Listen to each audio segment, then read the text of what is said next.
Hey everyone, this is your mentor Ekta. I welcome you all on YouTube platform of एकता की पाठशाला और आपका welcome है this interesting class geography की। आज से हम हिमाचल प्रदेश के साथ साथ भारत का भी भ्रमण करेंगे। तो चलिए एक साथ करते हैं भारत का भ्रमण एकता की पाठशाला पर। शुरू करते हैं। तो भारत भ्रमण करेंगे। तो भारत भ्रमण करने से पहले हमें ये तो पता होना चाहिए कि ये जो भारत नाम है ये कहाँ से आया है, राइट। तो ओल्डेस्ट नेम अगर भारत का पूछा जाए आपको तो वो क्या है, तो सबसे पुराना नाम इंडिया का है जम्बू द्वीप। लिखते भी चलिएगा, कुछ एक चीजें हैं जो आपको किताबों में नहीं मिलेंगी। जम्बू द्वीप, जम्बू द्वीप ये सबसे ओल्डेस्ट नेम है, ठीक है, सबसे पुराना नाम ये इंडिया का है। उसके बाद भारत में आए आर्य आए। हम पढ़ते हैं इतिहास में कि भारत में हिमाचल में आर्यों का आगमन, भारत में आर्यों का आगमन। तो जब आर्य आए तो आर्यों का देश कहलाया गया आर्यावर्त। क्या कहलाया गया? आर्यावर्त।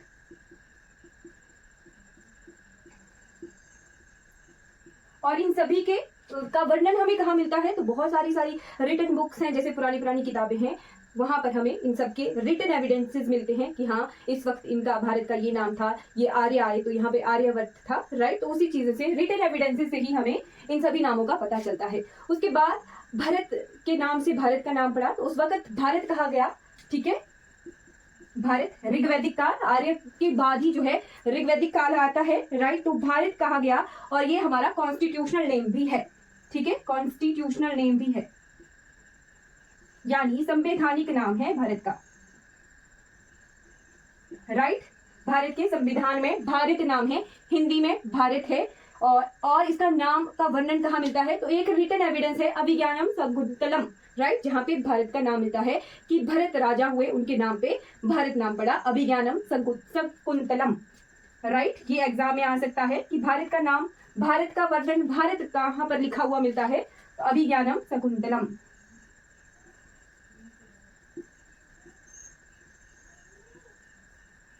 ठीक है, किसके द्वारा लिखी गई है? कालिदास के द्वारा रचित है अभिज्ञानम शकुंतलम। फिर उसके बाद भारत में फॉरेन इन्वेडर्स आए, विदेशी आक्रमणकारी आए, जैसे मेनली मुस्लिम आए थे, जहां से भारत का जो है नक्शा ही बदल गया, भारत की स्थितियां बदल गई। तो फॉरेन इन्वेडर्स ने हिंदुस्तान नाम दिया, राइट, भारत का नाम हिंदुस्तान दिया।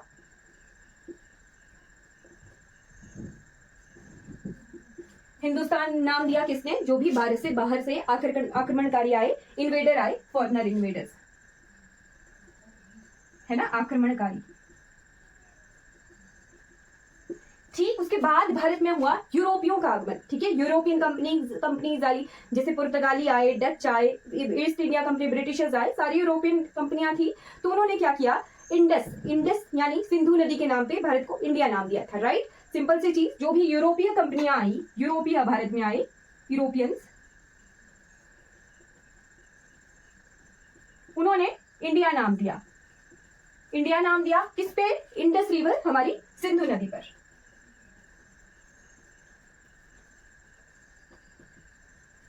सिंधु नदी पर इन्होंने भारत जो है अखंड भारत था जिस वक्त ये आए थे। उसके बाद ही 1947 में भारत का विभाजन हुआ, पाकिस्तान अलग हुआ। जब ये अखंड भारत था तो सिंधु नदी जो है मेनली हमारे सिंध वाले क्षेत्र में बह रही थी, पंजाब वाले क्षेत्र में बह रही थी, राइट। तो उसी के नाम पे सिंधु नदी यानी इंडस रिवर के नाम पे इंडिया नाम पड़ा, और ये भी जो है हमारे भारत का कॉन्स्टिट्यूशनल नेम है। तो यहाँ से हम दो क्वेश्चन कवर कर रहे हैं। एक चीज की ये अभिज्ञानम शकुंतलम में भारत का वर्णन मिलता है। सेकेंड चीज, कॉन्स्टिट्यूशनल नेम जो है भारत के वो दो हैं, इंडिया और भारत, राइट। ये कहां पर उल्लेख मिलता है? कॉन्स्टिट्यूशनल, भारत के अनुच्छेद, संविधान के अनुच्छेद 1 यानी आर्टिकल 1, आर्टिकल 1 बहुत इंपॉर्टेंट है। भारत क्या है? संघ है, राज्यों का संघ। ध्यान रखिएगा, भारत जो है राज्यों का संघ है, union of states, union of states, right. राज्यों का संघ है, ये ध्यान रखना है, राज्यों का संघ है जिसका नाम क्या है? इंडिया, इंग्लिश में इंडिया और हिंदी में भारत। तो दो चीजें यहां से बहुत इंपॉर्टेंट है।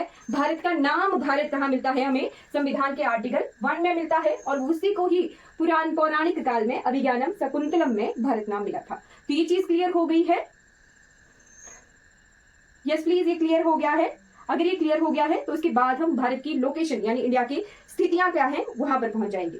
Is it clear? क्या मैं इसको रफ करके आगे पहुंच जाऊं कि ये जो भारत का ये वाला नक्शा प्रेजेंटली हमें मिलता है, अभी तक हम अखंड भारत की बात कर रहे थे, अब हम इस वाले मैप की तरफ चल पड़ेंगे और यहाँ पर हम देखेंगे कि ये जो इंडिया का मैप है ये हमें पृथ्वी के कौन सी जगह पर मिलता है।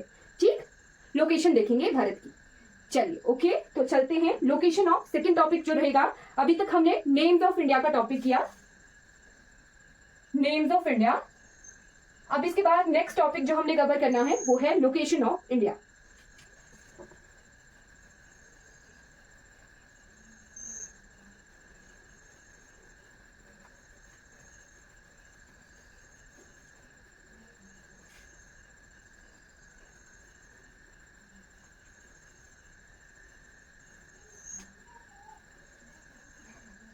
ओके, तो प्रेजेंटली हमें ये वाला नक्शा मिलता है। नेक्स्ट टॉपिक का नाम लिख लीजिएगा, लोकेशन ऑफ इंडिया। ठीक है, यानी भारत की स्थिति।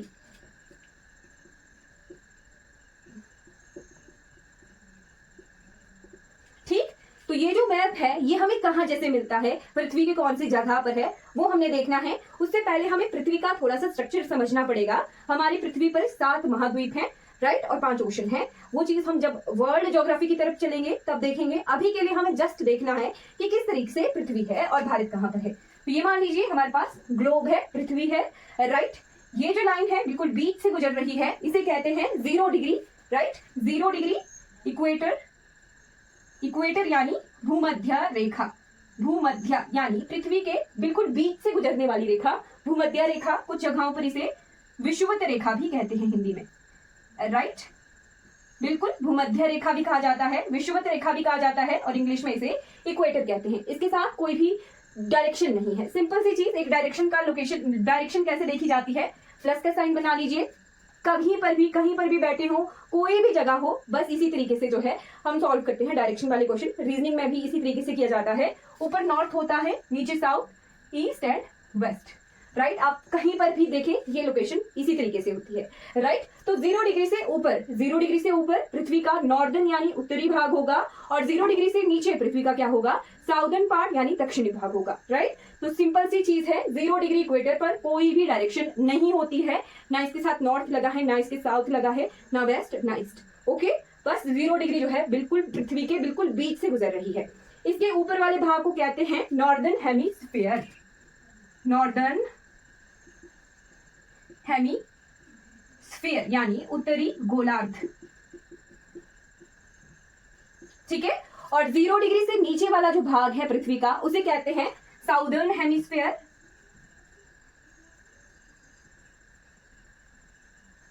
और हिंदी में कहा जाता है दक्षिणी गोलार्ध। ठीक है, जैसे ये वाली लाइन है, राइट, इसे लैटिट्यूड कहते हैं। एक चीज और भी ध्यान रखना है, जब पृथ्वी पर हम इस तरीके से लेटी हुई लाइंस बनाते हैं तो उन्हें हम कहते हैं लैटिट्यूड्स, लैटिट्यूड्स यानी हिंदी में अक्षांश कहा जाता है। ठीक है, लेटी हुई लाइंस को अक्षांश कहा जाता है। तो जो भी 0 डिग्री से ऊपर नॉर्थ की तरफ होंगे उन्हें हम उत्तरी अक्षांश कहेंगे, उत्तरी अक्षांश कहेंगे, और जो भी 0 डिग्री से नीचे होंगे उन्हें हम दक्षिणी अक्षांश कहेंगे। ठीक है, सिंपल, बिल्कुल क्लियर रहना चाहिए। जो इन लाइंस की बात कर रही हूं मैं अभी, पहले हम पृथ्वी बनाई, राइट, 0 डिग्री से ऊपर नॉर्दर्न हेमिस्फीयर कहा, उत्तरी गोलार्ध, 0 डिग्री से नीचे साउदर्न हेमिस्फीयर यानी दक्षिणी गोलार्ध कहा। ठीक, अब 0 डिग्री से अब ये लाइंस बनाई जा रही हैं। इस वाली लाइन को तो विषुवत रेखा बोला, बट अगर इन लाइंस को नाम देना हो तो उन्हें नाम देंगे अक्षांशों का, लैटिट्यूड्स का।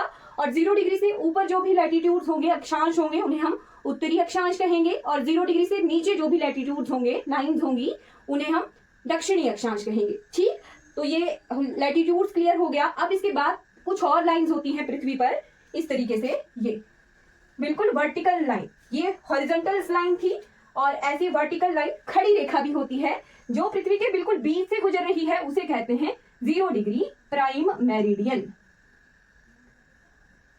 ठीक है, 0 डिग्री प्राइम मेरिडियन, या इसे 0 डिग्री GMT भी कहते हैं, हिंदी में भी GMT कहा जाता है। ठीक है, GMT, ग्रीनविच मीन टाइम। ठीक है जी, अब ये जो 0 डिग्री है और ये वाला जो 0 डिग्री है, ये आपस में कट भी हो रहा है इस जगह पर। ये इस पॉइंट को लिख लेना इंपॉर्टेंट है, एग्जाम पॉइंट से आ सकता है। ठीक, जो 0 डिग्री इक्वेटर है और 0 डिग्री GMT है, Greenwich mean time, right. London में एक लेबोरेटरी है जिसका जगह है ग्रीनविच, राइट। जो ग्रीनविच जगह से लेबोरेटरी से ये 0 डिग्री गुजर रही थी, इसीलिए इसका नाम ग्रीनविच मीन टाइम बोल दिया, राइट। तो ये दोनों जो रेखाएं हैं ये आपस में कट कर रही हैं। ये जो जगह है ये है अफ्रीका में। अफ्रीका में इसे कहते हैं गिनी की खाड़ी। ये इंपॉर्टेंट पॉइंट है, इसे लिख लेना, बहुत इंपॉर्टेंट है। ये दोनों गल्फ ऑफ गिनी में इंटरसेक्ट करती हैं, ठीक है। गल्फ ऑफ गिनी में इंटरसेक्ट करती हैं 0 डिग्री इक्वेटर और 0 डिग्री GMT, ठीक। अब हमने देखना है ईस्ट और वेस्ट। अभी तक हम नॉर्थ और साउथ देख रहे थे, राइट। अब हम देखेंगे ईस्ट और वेस्ट। ये जो 0 डिग्री प्राइम मेरिडियन है, इसकी 0 डिग्री प्राइम मेरिडियन GMT से ईस्ट की तरफ जो है सारी की सारी ईस्टर्न, इस तरफ को कहेंगे ईस्टर्न हेमीस्फीयर, ठीक है, पूर्वी गोलार्ध, राइट। अब इस वाले भाग की बात हो रही है, ये पूरा, ये पूरा भाग इस तरफ का, ये, राइट। इस तरीके की लाइन जब आएंगी, ठीक, तो ये जो लाइन है इसके इस तरफ जो है ईस्टर्न हेमीस्फीयर है, यानी पूर्वी गोलार्ध, ठीक है। और 0 डिग्री GMT से वेस्ट की तरफ, पश्चिम की तरफ क्या है, वेस्टर्न हेमीस्फीयर, राइट, यानी पश्चिमी गोलार्ध, राइट। क्लियर हो गया। तो अब जो है ये जो लैटिट्यूड्स, ये 0 डिग्री GMT होगा। अब इसके बाद पहले हमने हॉरिजॉन्टल लाइंस देखी थी, उन्हें लैटिट्यूड कहा था। ये जो वर्टिकल लाइन है इन्हें कहते हैं लॉन्गिट्यूड्स। लिख लीजिएगा, ये लैटिट्यूड्स कहलाए थे। और ये जो खड़ी हुई लाइंस होंगी, वर्टिकल लाइंस होंगी, इन्हें कहेंगे लॉन्गिट्यूड्स, यानी देशांतर, ठीक है, देशांतर कहेंगे। ओके, तो यहां से क्या निकल के आ रहा है कि 0 डिग्री प्राइम मेरिडियन से ईस्ट की तरफ जो भी वर्टिकल लाइंस होंगी उन्हें कहेंगे ईस्टर्न लॉन्गिट्यूड, यानी पूर्वी देशांतर। बहुत इंपॉर्टेंट चीज निकल के आ रही है। और 0 डिग्री GMT से जो वेस्ट की तरफ होंगे उन्हें कहेंगे वेस्टर्न लॉन्गिट्यूड्स, यानी पश्चिमी देशांतर। तो हमें भारत की लोकेशन पढ़नी है, तो भारत कहां जैसे आ रहा है। अब यहां से क्लियर हो जाएगा कि भारत जो है यहां जैसे, रफ मैप बना दिया मैंने, राइट। हमारा भारत जो है यहां है, इस जगह, राइट, इस जगह पर है। तो ये कौन सा गोलार्ध बना, ये बना कौन सा गोलार्ध है, north east hemisphere, right. 0 degree equator से ऊपर यानी नॉर्थ, और 0 डिग्री GMT से ईस्ट की तरफ नॉर्थ ईस्ट और हेमिस्फीयर, ठीक है। क्लियर हो गया। कौन सी लोकेशन आई, उत्तर पूर्वी गोलार्ध।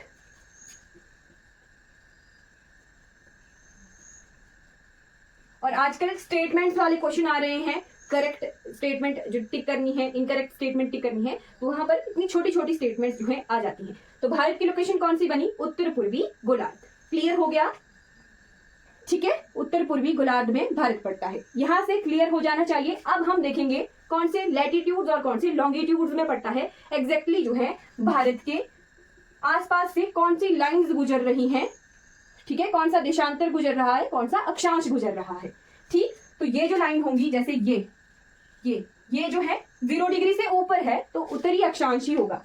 ये जो लाइन है ये वाली 0 डिग्री से ऊपर ही है तो उत्तरी अक्षांश ही होगा, ठीक है। ये तो क्लियर हो गया। ईस्ट 0 डिग्री से इधर ही है तो ये भी ईस्टर्न ही लॉन्गिट्यूड होगा और ये भी ईस्टर्न लॉन्गिट्यूड होगा, ठीक है। तो कैसे देशांतर और अक्षांश लिखे जाते हैं वो हमने यहां से देख लिया कि पृथ्वी पर भारत की लोकेशन की वजह से हम उत्तरी अक्षांश लिखते हैं और पृथ्वी के ईस्ट की तरफ, पूर्व की तरफ होने की वजह से हम पूर्वी देशांतर लिखते हैं, राइट, ईस्टर्न लॉन्गिट्यूड्स लिखते हैं। अब हम एग्जैक्ट जो फिगर्स हैं इनके लॉन्गिट्यूड और लैटिट्यूड की इंडिया की वो देख लेते हैं, ठीक है। क्लियर हो गया है। एक चीज लिख लेना, भारत का जो ये मेन लैंड है, राइट, ये इक्वेटर से कितने किलोमीटर की दूरी पर है वो नोट कर लीजिएगा। यानी ये वाला पोर्शन है ना, इक्वेटर इक्वेटर वाली लाइन, और भारत का ये दक्षिणतम बिंदु, मेन जो लैंड है, मुख्य भूमि भारत की, उससे इक्वेटर कितनी दूरी पर है, ये वाला डिस्टेंस ये है 876 किलोमीटर, राइट। तो लिख लीजिए the distance of main land of India from equator, Hindi में लिखा जाए तो मुख्य भूमि से भूमध्य रेखा के बीच की दूरी कितनी है, 876 किलोमीटर, राइट। बहुत इंपॉर्टेंट चीजें हैं, अगर स्टेटमेंट वाले क्वेश्चन में आ रही हैं तो आप जो है इन चीजों को वहां से टिक करके करेक्ट कर सकते हो, या क्वेश्चन में कुछ पॉइंट्स को एलिमिनेट करके आप क्वेश्चन सॉल्व कर सकते हो। क्लियर हो गया। अब आ जाते हैं इसके एग्जैक्ट अक्षांश और देशांतर देखेंगे।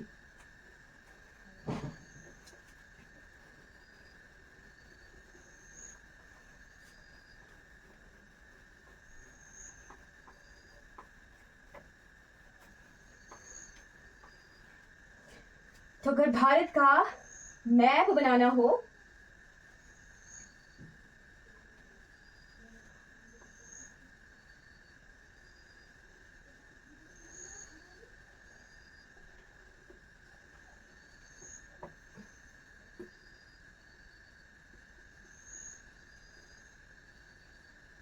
ठीक है, कुछ इस तरीके का है, राइट। तो यहां पे नोट करनी है कुछ चीजें। ओके, यहां पे विजिबल है आपको, मैं इसको थोड़ा छोटा कर देती हूँ। ये जो लाइन है मुख्य भूमि की 8 degree 4 minute, right, 8 degree 4 minute उत्तरी अक्षांश, ठीक है, नॉर्दर्न लैटिट्यूड, अक्षांश की बात हो रही है, इक्वेटर से ऊपर की बात हो रही है, राइट, से लेके ये जो लैटिट्यूड है इसका फिगर लिखना है, ये है 37 degree 6 minute, 37 degree 6 minute northern latitude. यहाँ पे उत्तरी अक्षांश हिंदी में लिखा होता है, इंग्लिश में एन इसी तरीके से लिखा होता है, ठीक है, उत्तरी अक्षांश, राइट। ये आगे हमारे लैटिट्यूड यानी अक्षांश, और देशांतर लिखेंगे अगर, ये वर्टिकल जो लाइन होती है उन्हें देशांतर कहते हैं।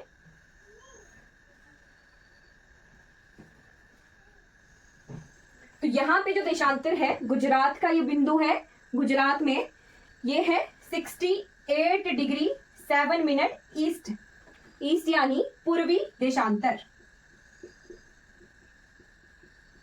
से लेके अरुणाचल प्रदेश का जो हमारा पूर्वी बिंदु होगा 97 डिग्री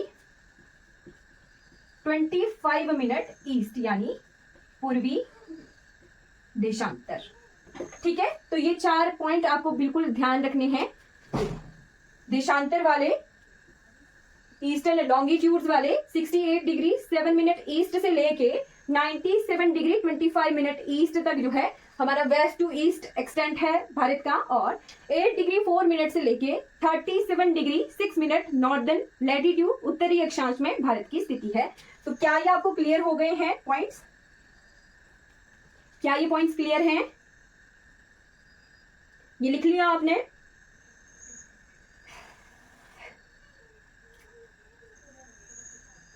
ठीक है, तो यहीं पे ही हम यहाँ के northern point, southern point, western point और ईस्टर्न पॉइंट, ये पॉइंट्स लिख लेते हैं, राइट।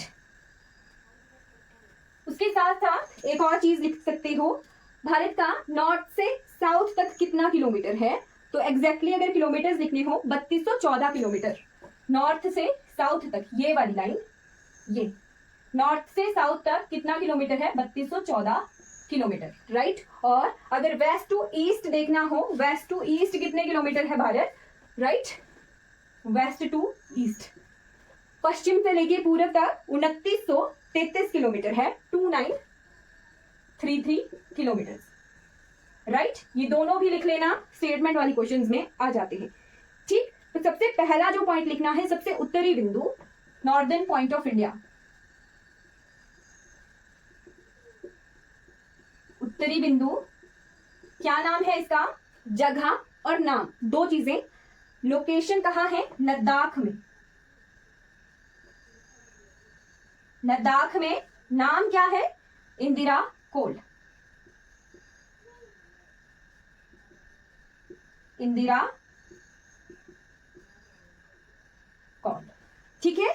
और अगर देखना हो दक्षिणतम बिंदु, second one is southern point.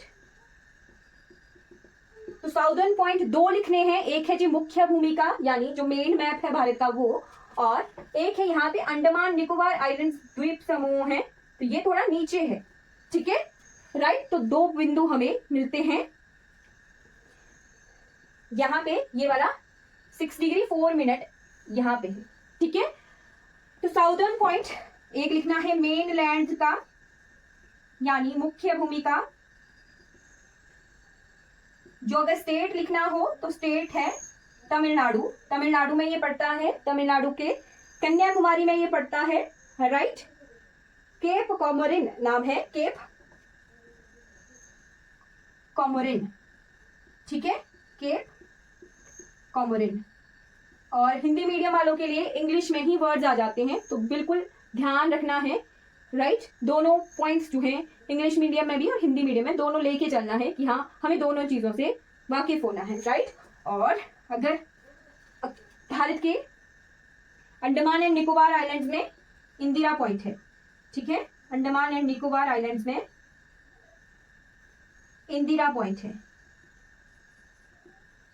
Right, Indira point है, राइट। अगर सबसे दक्षिणतम बिंदु अंडमान एंड निकोबार आइलैंड्स का लिखना हो तो इंदिरा पॉइंट होगा, राइट। और अगर आपको एग्जाम में ऐसा नहीं बोला है मुख्य भूमि में, तो आपको इंदिरा पॉइंट ही टिक करना है, राइट। अगर आपको क्वेश्चन में आया है कि भारत का दक्षिणतम बिंदु बताइए और ऐसा नहीं लिखा है कि मुख्य भूमि का बताना है या अंडमान एंड निकोबार आइलैंड्स का बताना है, तो आपको इंदिरा पॉइंट ही टिक करना है। अंडमान एंड निकोबार का इंदिरा पॉइंट ही हमारा दक्षिणतम बिंदु कहलाता है, राइट। अगर मेन लैंड मुख्य भूमि क्वेश्चन में जो है हाईलाइट करके नहीं दिया है, ठीक है। और इस पॉइंट को पिगमिलियन पॉइंट भी कहते हैं, इंदिरा पॉइंट को एक और नाम भी है पिगमिलियन, पिगमिलियन पॉइंट, पिगमिलियन पॉइंट, राइट, पिगमिलियन पॉइंट भी कहते हैं। और पारसन द्वीप पर है ये, ठीक है। द्वीप भी लिखना हो अगर तो अंडमान एंड निकोबार में पारसन द्वीप पर है एग्जैक्ट, ठीक है, पारसन द्वीप। अब इसके बाद उत्तरी बिंदु, western point and eastern point, right. इनको फिर से लिख लेते हैं, राइट। सबसे उत्तरी बिंदु कौन सा था? यहाँ पर लोकेशन थी लद्दाख, लद्दाख में था, कौन सा था? इंदिरा कौल, राइट, लद्दाख में था इंदिरा कौल, राइट। फिर यहाँ पे मुख्य बिंदु में ही, मुख्य भूमि में ही, मेन लैंड में ही कौन सा था? यहाँ पे कैप कोमोरिन, कैप कोमोरिन, ये मेनलैंड की बात है। अगर हम अंडमान एंड निकोबार आइलैंड्स की बात करेंगे तो यहाँ पे अंडमान एंड निकोबार द्वीप समूह इस तरीके से है, और यहाँ पर था इंदिरा पॉइंट, ठीक है। इतनी चीज हम कल की क्लास में पढ़ चुके थे। हमें वेस्टर्न पॉइंट और ईस्टर्न पॉइंट लिखने हैं, तो वेस्टर्न पॉइंट लिखिएगा,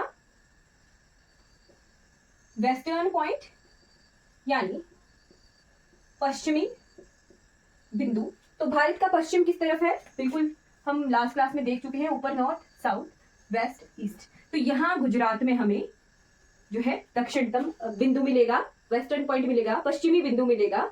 जगह लिख लेनी है गुजरात, स्टेट आएगी गुजरात, ठीक। गुजरात में कौन सी जगह है? तो गुजरात में है सर क्रीक, ठीक, सर क्रीक, ठीक है। और सर क्रीक में भी एग्जैक्ट लोकेशन लिखनी हो तो वो है गुहार मोती, ठीक है, गुहार मोती, राइट। और जगह एग्जैक्ट लिखनी हो तो कच्छ की गाड़ी, गल्फ ऑफ कच्छ, है ना, कच्छ की खाड़ी में ये बिंदु है गुजरात में।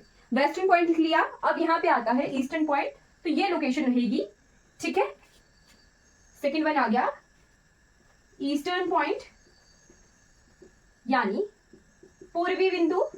तो जगह आ जाएगी जी हमारे पास, राज्य है यहाँ पे अरुणाचल प्रदेश, ठीक है, अरुणाचल प्रदेश, अरुणाचल प्रदेश को लैंड ऑफ राइजिंग सन भी कहते हैं भारत में, जहां पर सूर्य सबसे पहले उगता है। ठीक है, तो पूर्वी बिंदु है किबिथु। ठीक है, किबिथु।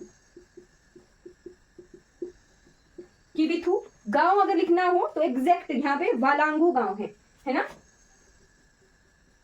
वालांगू, वालांगू गांव है अरुणाचल प्रदेश में, यहाँ पर जहां ये पॉइंट मिलता है हमें पूर्वी बिंदु। हम लास्ट क्लास में एक चीज यहाँ पे ये भी नोट कर चुके हैं कि वेस्ट से लेके ईस्ट कितने किलोमीटर है, ये 2933 किलोमीटर है। फिर से लिख लीजिए, जितनी बार रिवीजन होगा उतनी बार याद होगा, क्योंकि स्टेटमेंट वाले क्वेश्चन आते हैं तो हमें स्टेटमेंट वाले क्वेश्चन को सॉल्व करना है, तो हमें पूरा डिटेल में पढ़ना पड़ेगा।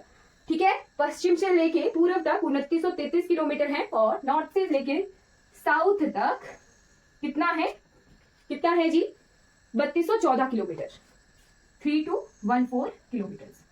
ठीक है, ये चीजें क्लियर हो गई। यहाँ पर हम लोकेशन ऑफ इंडिया का जो बाहरी ढांचा है वो हम देख चुके हैं कि कहाँ पर लोकेटेड है, कितने पॉइंट थे, देशांतर हमने देखे थे, अक्षांश देखे थे, लैटिट्यूडनल एंड लॉन्गिट्यूडनल पॉइंट्स देखे थे, राइट। 8 डिग्री 4 मिनट से लेके 37 डिग्री तक, और यहाँ से 68 डिग्री से लेके 97 डिग्री तक, ये हमने देखा था बिल्कुल डिटेल में। कल मैं आपको सारी चीजें लिखवा चुकी हूँ। ये क्लियर हो गया, तो इसके बाद हम थोड़ा सा आगे बढ़ चलते हैं। ठीक है, ओके।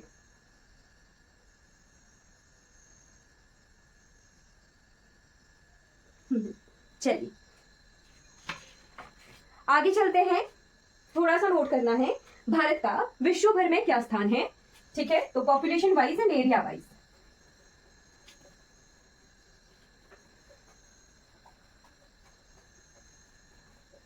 ठीक है, तो रैंक लिख लेना है, रैंक। मैं आपको कुछ कंट्रीज लिखवा देती हूँ, आजकल इसी तरीके से क्वेश्चन आ रहे हैं। ठीक है, तो रैंक लिख लो, फिर एरिया वाइज, एरिया वाइज यानी क्षेत्रफल के आधार पर टॉप जो कंट्रीज हैं वो देखेंगे हम, है ना, और पॉपुलेशन के आधार पर।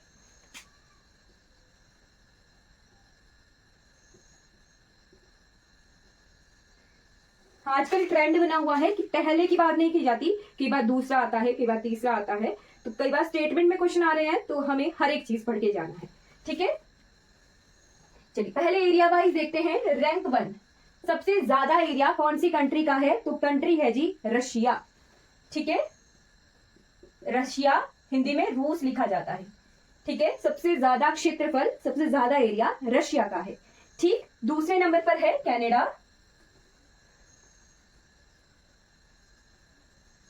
ठीक, हिंदी में कनाडा लिखते हैं। थर्ड रैंक पे है चाइना। अब भारत का 7वां रैंक है, तो हम 7 तक सारा नोट करेंगे। तीसरे नंबर पे है चाइना, चौथे पर है यूएसए। आजकल क्वेश्चन आते हैं क्रमानुसार जो है लगाइए, तो उसके लिए हमें सॉल्व करने के लिए इतना पढ़ना पड़ेगा, है ना। असेंडिंग ऑर्डर, डिसेंडिंग ऑर्डर, घटते क्रम में बढ़ते क्रम में अरेंज कीजिए, इस तरीके से क्वेश्चन आते हैं, तो वो सॉल्व करना इजी हो जाएगा इस तरीके से। 5वें नंबर पे ब्राजील। ब्राजील साउथ अमेरिका की सबसे बड़ी कंट्री है ब्राजील। ठीक है, और जो कनाडा है वो उत्तरी अमेरिका, नॉर्थ अमेरिका की सबसे बड़ी कंट्री है। रशिया एशिया महाद्वीप की सबसे बड़ी कंट्री है। ठीक है, चाइना भी एशिया महाद्वीप में ही पड़ता है। ब्राजील साउथ अमेरिका में पड़ता है, और USA north America, Canada north America, Canada सबसे बड़ी कंट्री है नॉर्थ अमेरिका की, उत्तरी अमेरिका की, और यूएसए दूसरे नंबर पे संयुक्त राज्य अमेरिका जिसे हिंदी में लिखते हैं। 6th नंबर पे है एरिया वाइज ऑस्ट्रेलिया। ठीक है, ऑस्ट्रेलिया, और 7th रैंक है हमारे प्यारे भारत का इंडिया। ठीक, तो ऑस्ट्रेलिया खुद ब खुद में महाद्वीप भी है और एक कंट्री भी है। ठीक है, चलिए अब इसके बाद आपको एक और खास बात मिलेगी कि ब्राजील 5वें नंबर पे एरिया वाइज भी है और पॉपुलेशन वाइज भी ब्राजील ही है, तो एक तरह से ट्रिक रहेगी, ध्यान रखना। ब्राजील, ब्राजील इस तरीके से लिखा जाता है हिंदी में, ब्राजील। ब्राजील 5वें नंबर पे ही क्षेत्रफल के आधार पर और 5वें नंबर पर ही पॉपुलेशन के आधार पर, दोनों सेम रैंक है ब्राजील के। ठीक, दिख नहीं रहा होगा, चलिए यहां देख लो ब्राजील। तो पहले नंबर पे हमारा प्यारा भारत आ गया है जनसंख्या के आधार पर, इंडिया। ठीक है, कोविड की वजह से तो बहुत ज्यादा बूम हुई है population, right. Okay, second rank पे है हमारा चाइना। चाइना को पीछे छोड़ दिया है भारत ने। पहले चाइना की पॉपुलेशन सबसे ज्यादा थी जब 2011 की जनगणना हुई थी। अभी लेटेस्ट आंकड़े हैं तो उसके अनुसार हमारे कोविड के बाद बूम हो गई है, पॉपुलेशन ज्यादा हो गई है भारत की, ठीक है। जनसंख्या जनगणना नहीं हुई है बट हमारे आधार कार्ड एनरोलमेंट होते हैं तो उस वजह से हमें पता होता है कि कितने आधार कार्ड है और कितनी पॉपुलेशन है। 2011 की लेटेस्ट जनगणना थी, अभी 2021 में जनगणना नहीं हुई है। ओके, थर्ड रैंक पे पॉपुलेशन वाइज है यूएसए, संयुक्त राज्य अमेरिका। ओके, फोर्थ नंबर पे इंडोनेशिया। इंडोनेशिया के बारे में स्टार लगाकर लिख लेना। स्टार लगाकर क्या लिखना है, इसके जो सारे ग्लेशियर्स थे वो खत्म हो गए हैं, पिघल गए हैं, ठीक है, पिघल चुके हैं। तो इंडोनेशिया ऐसी कंट्री है जो डूबने वाली है। जितने भी ग्लेशियर हिमनद थे यहाँ पे वो पिघल चुके हैं और सबसे ऐसी पहली कंट्री है जिसके सारे के सारे ग्लेशियर्स पिघल चुके हैं। फरवरी मंथ का ये करंट अफेयर है, ठीक है। उसके बाद 6th रैंक पे रहेगा पाकिस्तान की पॉपुलेशन और 7th रैंक रहेगा नाइजीरिया, अफ्रीकन कंट्री है नाइजीरिया, ठीक। तो ये नोट कर लिया होगा आपने, ये नोट कर लिया। पहले रैंक पे रशिया है, सेकंड रैंक पे कनाडा है, थर्ड रैंक पे चाइना है area wise, right. Population wise first rank है इंडिया का, सेकंड रैंक है चाइना का, थर्ड रैंक है यूएसए का, ब्राजील दोनों ही क्षेत्रों में फिफ्थ रैंक है ब्राजील का, ठीक। इंडोनेशिया इंपॉर्टेंट है क्योंकि डूबने वाली कंट्री है, सारे ग्लेशियर्स पिघल चुके हैं। ये नोट कर लिया तो हम थोड़ा सा आगे बढ़ चलते हैं। Is it clear? हो गया क्लियर? तो फिर थोड़ा सा आगे बढ़ते हैं।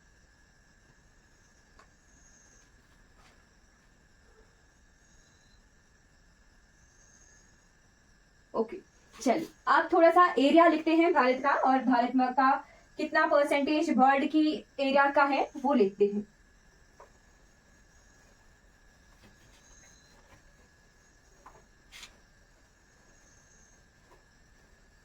ओके, तो अभी तक हमने ये देख लिया है कि भारत 7वें रैंक पे है क्षेत्रफल के आधार पर, एरिया वाइज 7th रैंक है इंडिया का, ठीक। कितना एरिया है, कितना क्षेत्रफल है लिखिएगा, total area of India. Important है, कई बार डायरेक्ट क्वेश्चन आ जाता है।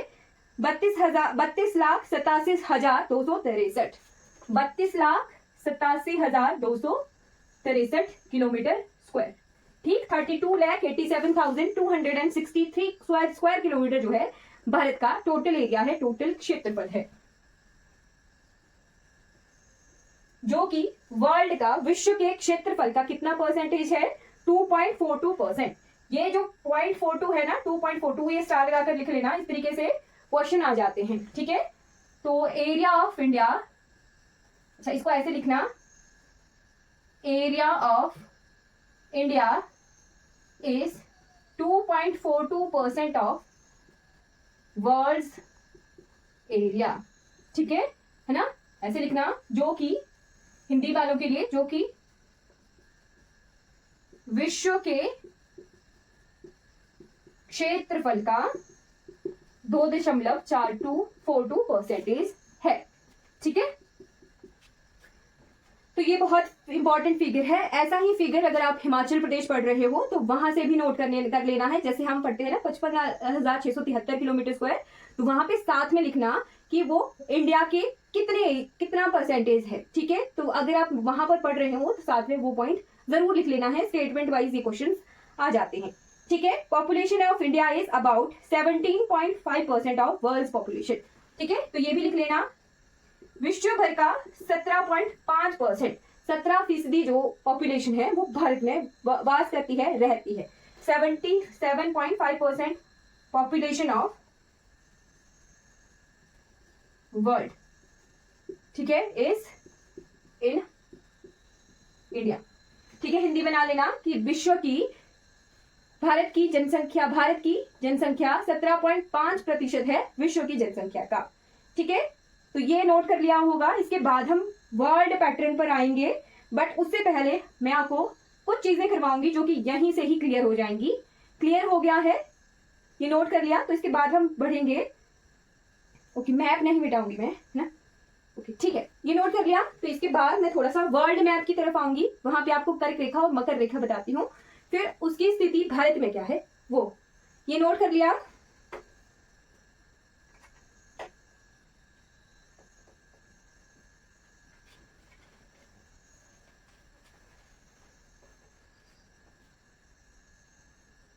ओके चल,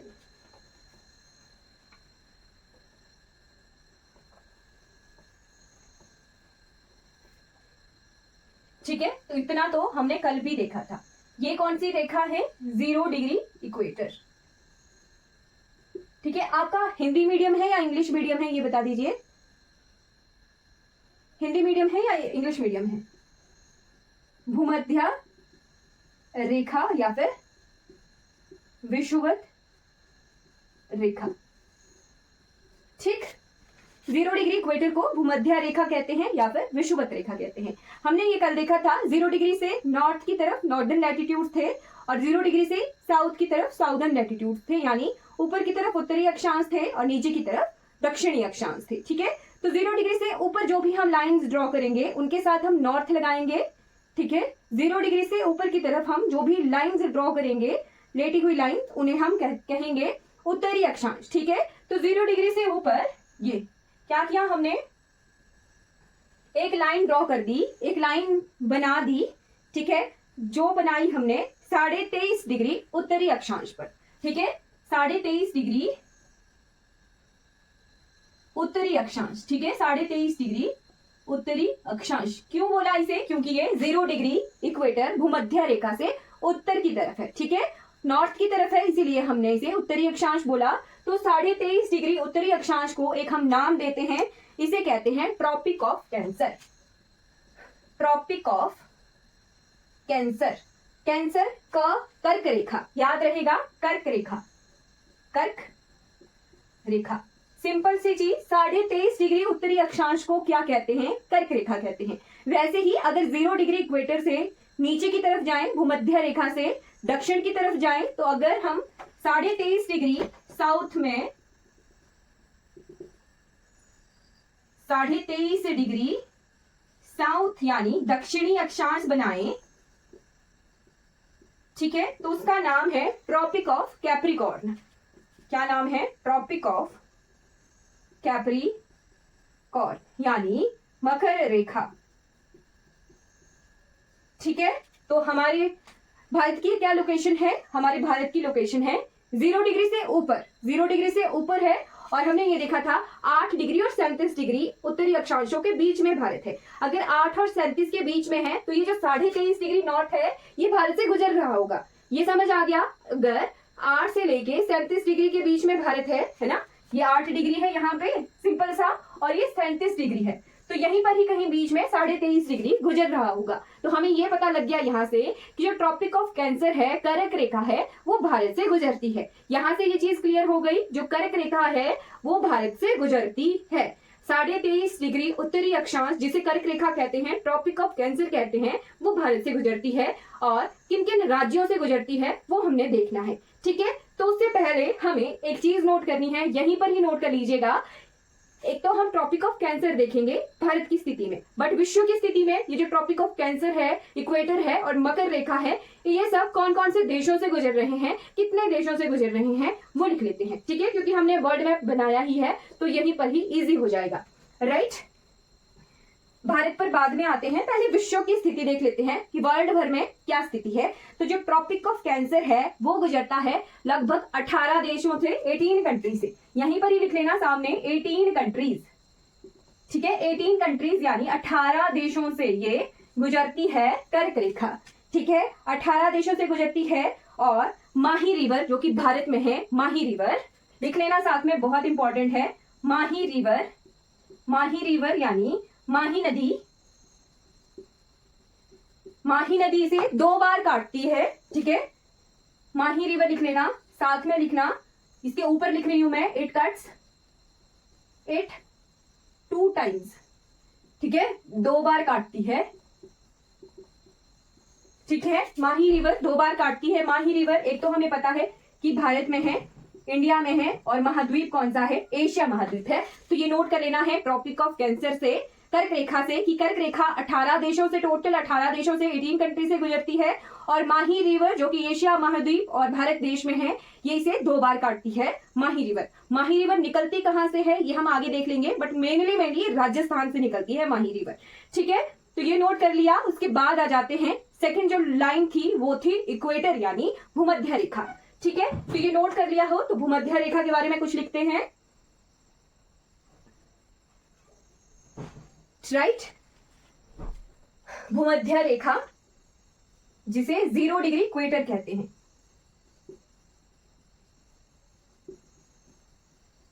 राइट, ये नोट कर लिया है तो इसको मैं मिटा रही हूं। चल, इसको मैं थोड़ा सा यहां ड्रॉ करती हूं। 23.5 डिग्री साउथ, मकर रेखा। ठीक है, ट्रॉपिक ऑफ कैप्रिकॉर्न।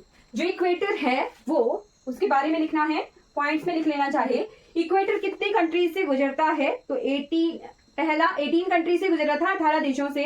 ये जो इक्वेटर है, भूमध्य रेखा है या फिर विषुवत रेखा है, ये 13 कंट्रीज से गुजरती है। 13 कंट्रीज। ठीक है, 13 देशों से गुजरती है और इसको काटती है। 2 बार काटने वाली जो रिवर है वो कौन सी है? Congo river. कॉन्गो नदी इसे 2 बार काटती है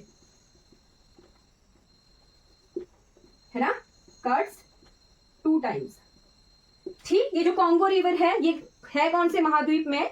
तो अफ्रीका महाद्वीप में है। कॉन्गो रिवर जो कि इक्वेटर को 2 बार काटती है, भूमध्य रेखा को 2 बार काटती है। तो नोट कर लेना है, जो भूमध्य रेखा है, भूमध्य रेखा 13 देशों से गुजरती है। कॉन्गो रिवर इसे 2 बार काटती है जो कि अफ्रीका महाद्वीप में है। ठीक है, नोट कर लिया होगा। अब आ जाते हैं थर्ड लाइन। थर्ड लाइन कौन सी है? थर्ड लाइन है ट्रॉपिक ऑफ कैप्रिकॉर्न यानी मकर रेखा। राइट, मकर रेखा कितने देशों से गुजरती है? तो टोटल 10 कंट्रीज, 10 देशों से गुजरती है मकर रेखा।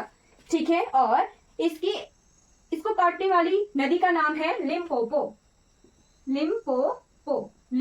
रिवर। लिम्पोपो रिवर भी अफ्रीका महाद्वीप में है। ठीक है, अफ्रीका महाद्वीप में ही है लिम्पोपो रिवर। तो यहां से हमें क्या पता चल रहा है कि जो अफ्रीका महाद्वीप है, नोट करते चलिएगा, इंपॉर्टेंट पॉइंट क्या है कि अफ्रीका जो महाद्वीप है वहां से ये तीनों की तीनों रेखाएं गुजरती हैं। स्टार लगाकर लिख लेना है, इंपॉर्टेंट है। इंडिया के बारे में कल लिखेंगे, ट्रॉपिक ऑफ कैंसर। राइट, आज हम यही चीज कवर कर लेते हैं। ओके, स्टार लगाकर क्या लिखना है? जो अफ्रीका महाद्वीप है, अफ्रीका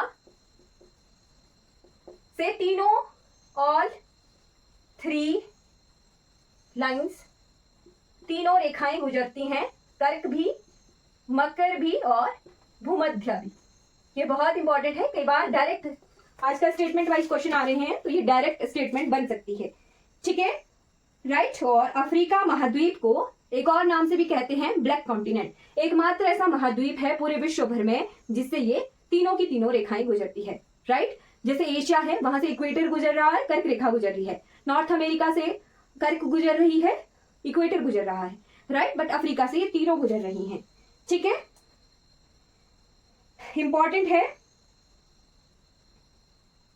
साउथ अमेरिका से ब्राजील कंट्री अकेली एकमात्र कंट्री है ब्राजील जहां से दोनों रेखाएं गुजरती हैं। कौन सी? भूमध्य रेखा और मकर रेखा। तो जब हम वर्ल्ड मैप करेंगे वहां पर करेंगे। बट यहां से हमने क्या सीखा? कर्क रेखा होती है, भूमध्य रेखा होती है और मकर रेखा होती है। कितने कितने देशों से गुजर रही हैं वो हमने देखा। फिर उसके बाद हमने ये भी पॉइंट नोट किया कि भारत से कौन सी रेखा गुजरती है? कर्क रेखा गुजरती है। ठीक है,